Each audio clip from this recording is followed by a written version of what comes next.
This nitro, the customer states the window doesn't work, and I went to check it, and we're doing a window regulator. As you can see, it's the whole carrier assembly. Okay, I took the motor off because I could hear the motor running, and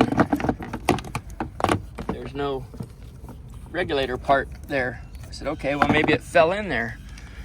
So when I finally get this off, no, somebody took the regulator completely off and propped up the window. I have it with cups, but they had paper in it. Anyway, there's that. Well, here's what it looks like back together. Got this new handle. Everything back on there. And then this is what it's supposed to look like with an actual regulator on it and a nut missing. There it is. Get it back on.